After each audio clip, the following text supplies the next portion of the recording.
Hi guys, welcome back to the LSIS YouTube channel.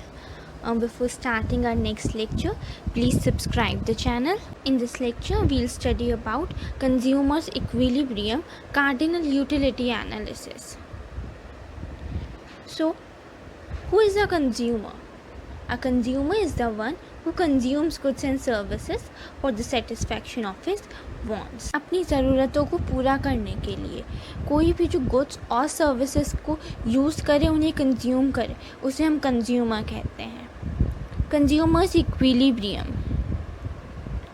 It's a situation when a consumer is getting maximum satisfaction with his limited income and has no tendency to change the way of expenditure. Consumers equilibrium वो situation होती है जहाँ पे consumer अपनी limited income में maximum satisfaction पा सके और उसकी कोई ऐसी विश नहीं हो कि वो अपना जो खर्चा करने का तरीका है, एक्सपेंडिचर के तरीके को बदले. Equilibrium means a position of no change. एक कंज्यूमर को मैक्सिमम गेन मिले एक गिवन सिचुएशन के अंदर, ताकि वो अपना जो एक्सपेंडिचर का तरीका है उसे ना बदले, अपनी गुड्स और सर्विसेज में उसे मैक्सिमम सेटिस्फैक्शन मिले अपनी लिमिटेड इनकम खर्च करके. There are two methods to study consumer equilibrium. First, cardinal utility analysis. Second, ordinal utility analysis. Utility. Utility is the want satisfying part of a commodity. Utility is the quantitative measure of satisfaction. Utility satisfaction का measurement होता है. एक commodity को consume करने के बाद हमें कितना satisfaction मिला, उसे हम utility कहते हैं. Utility refers to the intensity of satisfaction we get by consuming a commodity.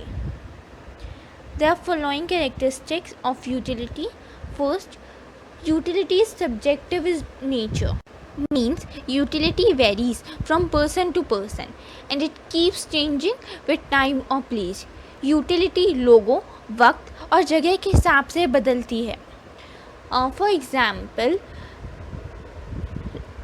AC have more utility in summer than in winters. AC से हमें गर्मियों में ज़्यादा सेटिस्फैक्शन मिलता है और वहीं विंटर्स में AC की इतनी यूटिलिटी नहीं होती है. Second, utility depends upon urgency. Utility इस बात पे भी डिपेंड करती है कि हमें कितनी जल्दी उस चीज़ की ज़रूरत है.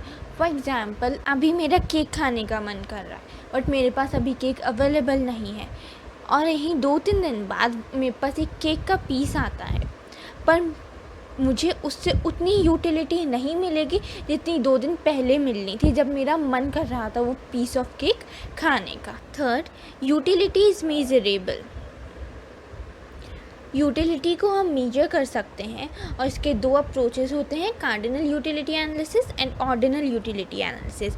ये दोनों अप्रोचेस हम अभी थोड़ी देर में पढ़ेंगे. Fourth, utility is not always useful. ये ज़रूरी नहीं कि अगर हमें किसी चीज़ से हायर यूटिलिटी मिल रही है तो वो हमारे लिए यूज़फुल ही हो.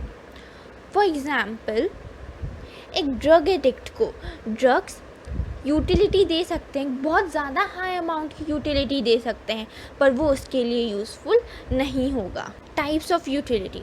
There are 4 types of utility. Form utility, time utility, place utility, service utility. First, form utility. कुछ चीज़ों को हम एज इट इज़ यूज़ नहीं कर सकते, उन्हें यूज़फुल बनाने के लिए हमें उसका फॉर्म चेंज करना होता है.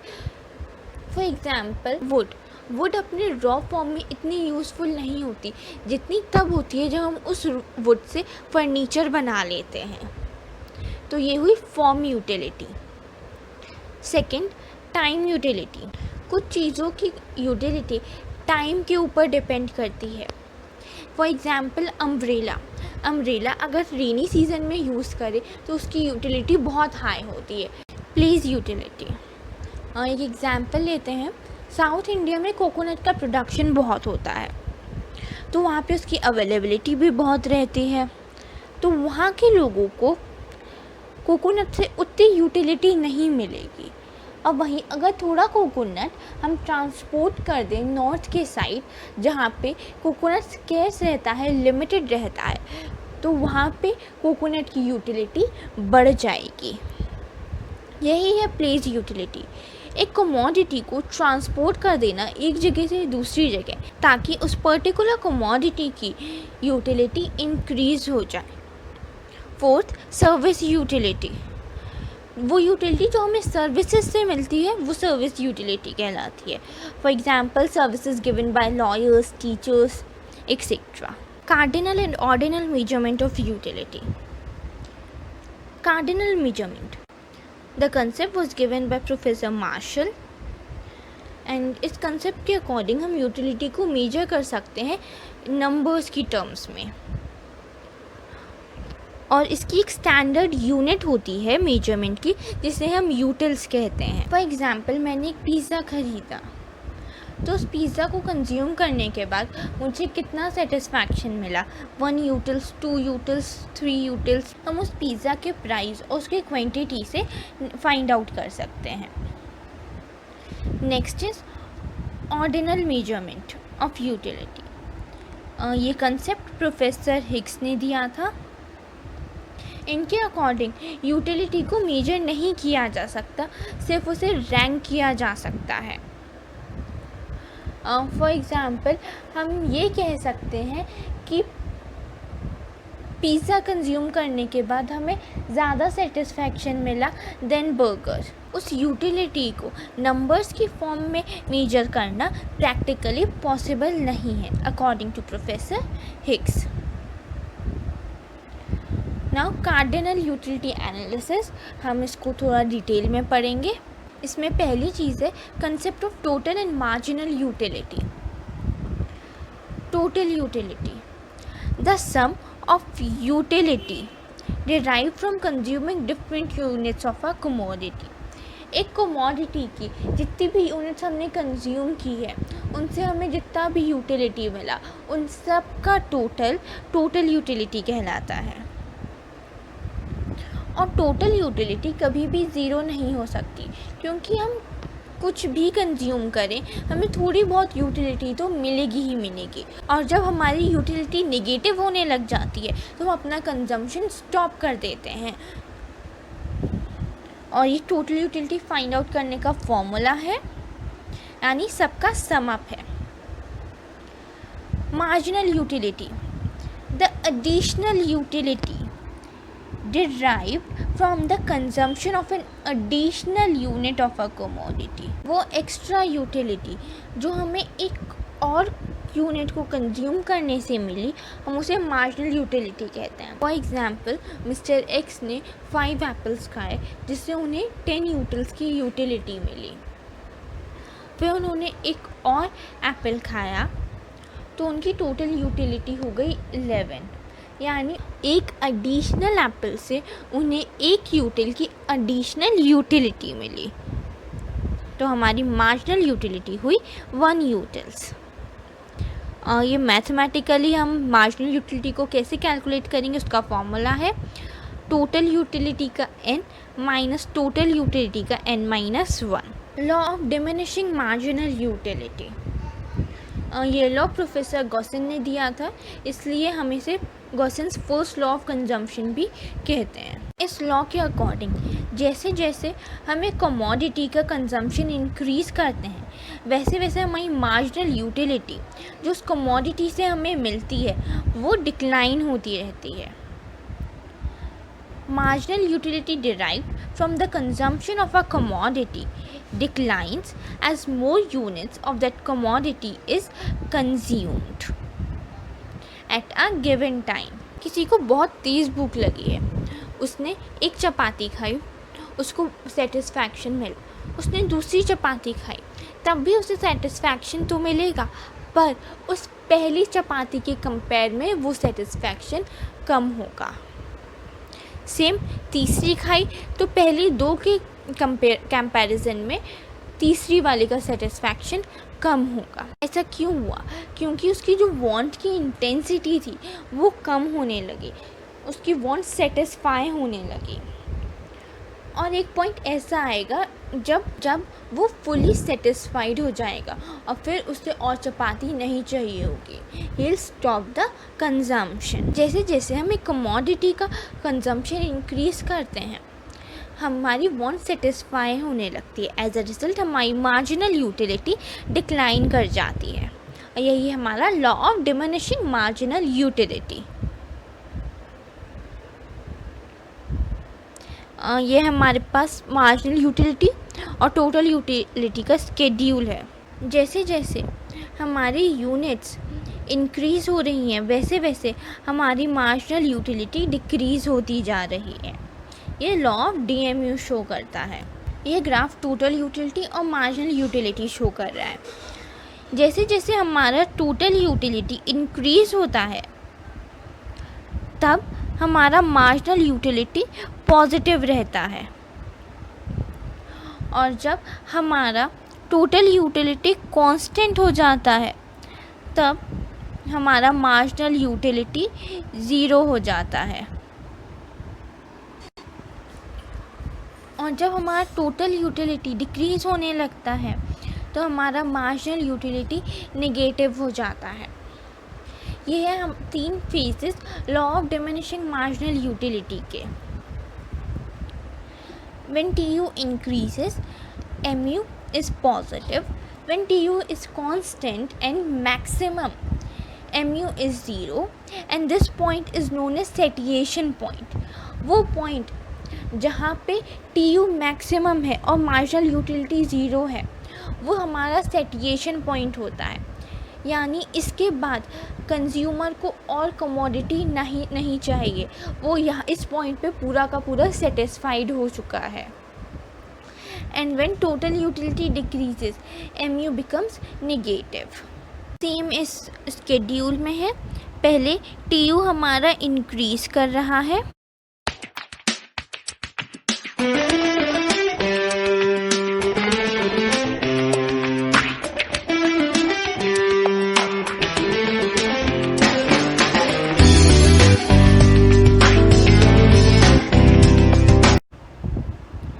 इस लेवल तक। ये हमारा हो गया फेज फर्स्ट। तब हमारा MU पॉजिटिव है, और जब TU कांस्टेंट हो गया फेज सेकंड तो हमारा MU 0 हो गया।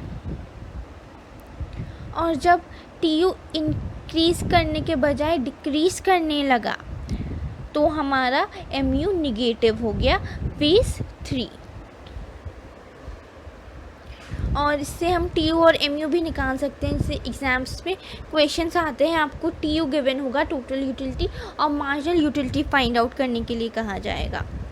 पहला वाला एज इट इज़ आ जाएगा, और जब हम सेकंड यूनिट पे आए तो हम TU का n लेंगे इसे, और इसमें से इसका पहला वाला माइनस कर देंगे, यानी TU का n-1। तो 18 में से 10 गया 8,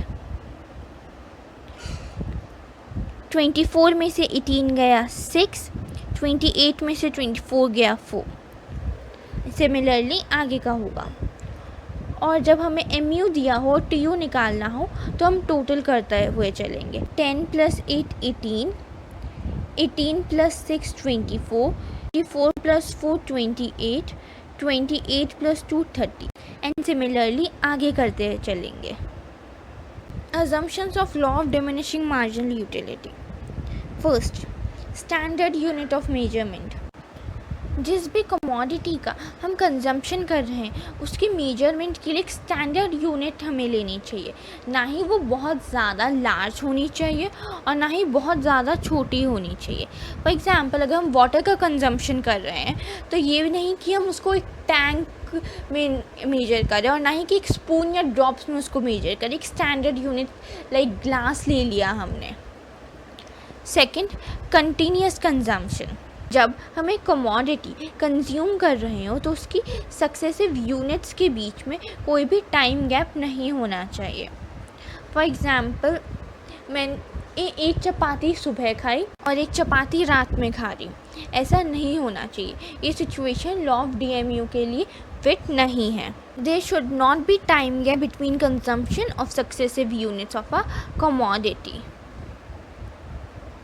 third, cardinal measurement of utility. Law of DMU assumes cardinal measurement of utility, like 1, 2, 3. Fourth, fixed income and price. ये अज्यूम किया जाता है law of diminishing marginal utility के दौरान कि इनकम और प्राइजेज में कोई भी चेंज नहीं आया है। कंज्यूमर की इनकम और गुड्स के प्राइजेस कांस्टेंट हैं। MU of a rupee remains constant. Marginal utility of money refers to the utility which the consumer is getting by spending a rupee. 1 रुपये खर्च करने के बाद एक कंज्यूमर को कितनी यूटिलिटी मिल रही है, हम उसे मार्जिनल यूटिलिटी ऑफ रुपी या मनी कहते हैं। फॉर एग्ज़ाम्पल, 1 रुपये में एक कंज्यूमर 4 बनाना और 2 एप्पल खरीद पाता है, जिससे उसे 5 यूटिल्स की यूटिलिटी मिलती है। तो हमारे 1 रुपये की मार्जिनल यूटिलिटी हुई 5 utils. In simple words, marginal utility of a rupee is the purchasing power of 1 rupee in terms of utils. Consumers equilibrium using cardinal utility analysis, one commodity case. In this situation, a consumer spends his income on the purchase of only one commodity. इस situation में consumer अपनी पूरी income सिर्फ एक commodity को purchase करने में लगाएगा, इस तरह कि उसे मैक्सिमम सेटिस्फैक्शन मिल सके। एक कंज्यूमर इक्विलिब्रियम पे तब आएगा जब मार्जिनल यूटिलिटी जो उसे मिल रही है कमोडिटी के कंजम्पशन से, वो बराबर हो प्राइस के जो वो पे कर रहा है उस कमोडिटी को ख़रीदने के लिए। MUX is equal to PX. Marginal utility derived from the commodity X is equal to the prices of commodity X. Marginal utility refers to the satisfaction and price refers to the sacrifice. ऐसा क्यों होता है कि सिर्फ इसी situation में हमारा equilibrium point माना जाता है। अगर हमारी मार्जिनल यूटिलिटी प्राइस से ज़्यादा होगी तो हम उसका कमोडिटी का कंजम्पशन और बढ़ा देंगे। एंड एज पर law of diminishing marginal utility हमारी मार्जिनल यूटिलिटी डिक्रीज़ हो जाएगी और प्राइस के बराबर आ जाएगी। और अगर हमारी मार्जिनल यूटिलिटी प्राइस से कम है तो हमें लॉस होगा और कंज्यूमर उस कमोडिटी का कंजम्पशन कम कर देगा। उसकी जो इंटेंसिटी है उस कमोडिटी के लिए वो बढ़ने लग जाएगी, मार्जिनल यूटिलिटी बढ़ेगी, वो प्राइस के इक्वल आ जाएगी। इसीलिए हमें इक्विलिब्रियम का पॉइंट तभी मिलेगा जब MUX is equal to PX होगा। मार्जिनल यूटिलिटी को प्राइस के कंपैरेबल बनाने के लिए हमें यूटिल्स को मनी की टर्म्स में कन्वर्ट करना होता है और उसके लिए ये फॉर्मूला यूज़ होता है। MU इन यूटिल्स मीन्स जो हमें मार्जिनल यूटिलिटी मिल रही है कंजम्पशन से, एंड MU ऑफ अ रुपी हम पहले डिस्कस कर चुके हैं। सेम चीज़ है, जो हमें 1 रुपी खर्च करने पर जितनी यूटिल्स मिल रही हैं वो हमारे MU ऑफ अ रुपी हो गया। इन दोनों को डिवाइड करने से हमें मार्जिनल यूटिलिटी इन रुपीज़ मिल जाएगी। एक स्केड्यूल है और ये स्केड्यूल का ग्राफिकल रिप्रेजेंटेशन, इसमें हमारा ये वाला पॉइंट इक्विलिब्रियम पॉइंट है जहाँ पे हमारा प्राइस और हमारा मार्जिनल यूटिलिटी मीट कर रहे हैं। पॉइंट ई पर कंज्यूमर उतना ही पे कर रहा है जितना वो एक्चुअली में करना चाहता है और उसे मैक्सिमम सेटिस्फैक्शन भी मिल रहा है, इसलिए ये पॉइंट हमारा इक्विलिब्रियम का पॉइंट हो गया। पॉइंट को नाम दिया है ए, मीन्स हमें ए यूनिट्स कंज्यूम करने पर ही इक्विलिब्रियम मिल रहा है। तो हमारा जो बाकी का हुआ ये हमारा हो गया consumer surplus. Consumer's equilibrium in case of two commodities. इस सिचुएशन में कंज्यूमर दो कमोडिटीज़ परचेज करता है और उसका इक्विलिब्रियम डिटरमाइन होता है law of equi marginal utility से। According to the law of equimarginal utility, a consumer maximizes his utility when he spends his income between the two goods in such a way that the utility derived from the last rupee spent on each good is equal. एक consumer अपनी income दो goods पे spend करता है कुछ इस तरह की उसकी यूटिलिटी हर एक रुपये स्पेंड करने के बाद उस कमोडिटी पे इक्वल हो।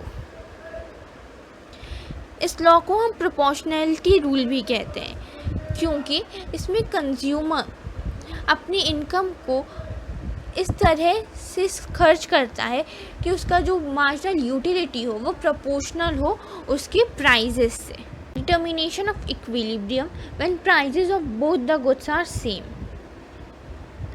जब दोनों गुड्स के प्राइजेस सेम हों तो हमारा इक्विलिब्रियम उस पॉइंट पे होगा जहाँ पे हमारा marginal utility of money is equal to marginal utility derive from commodity X is equal to marginal utility derive from commodity Y. जब मार्जिनल यूटिलिटी दोनों कमोडिटी की इक्वल हो तब हमारा इक्विलिब्रियम का पॉइंट आएगा। दोनों गुड्स के प्राइस डिफरेंट होंगे तो कंज्यूमर इक्विलिब्रियम उस पॉइंट पे होगा जब marginal utility of money equal होगा marginal utility derive from X divide by prices of X और वो इक्वल होगा marginal utility derive from commodity Y divide by prices of Y. यानी कि जब हमें दोनों गुड्स पे रुपए खर्च करने के बाद एक जैसी यूटिलिटी मिले तब हमारा इक्विलिब्रियम का पॉइंट आएगा। अगर हमें x के कंजम्पशन से ज़्यादा मार्जिनल यूटिलिटी मिल रही है देन y तो हम x का कंजम्पशन और बढ़ा देंगे और y का कम कर देंगे जिससे x की मार्जिनल यूटिलिटी कम हो जाएगी और y की बढ़ जाएगी as per law of diminishing marginal utility. और x की मार्जिनल यूटिलिटी तब तक फॉल होती रहेगी जब तक वो इक्विलिब्रियम पे नहीं आ जाता। और सेम अगर y की मार्जिनल यूटिलिटी ज़्यादा है x से तो कंज्यूमर y का कंजम्पशन बढ़ा देगा x का कम कर देगा जिससे y की मार्जिनल यूटिलिटी कम हो जाएगी और तब तक कम होती रहेगी जब तक कंज्यूमर इक्विलिब्रियम पे नहीं आ जाता। ये ग्राफ है जो दोनों कमोडिटी शो कर रहा है और कंज्यूमर का इक्विलिब्रियम पॉइंट शो कर रहा है। ग्राफ के लेफ़्ट साइड हमने x कमोडिटी की मार्जिनल यूटिलिटी ली है और राइट साइड हमने y कमोडिटी की मार्जिनल यूटिलिटी ली है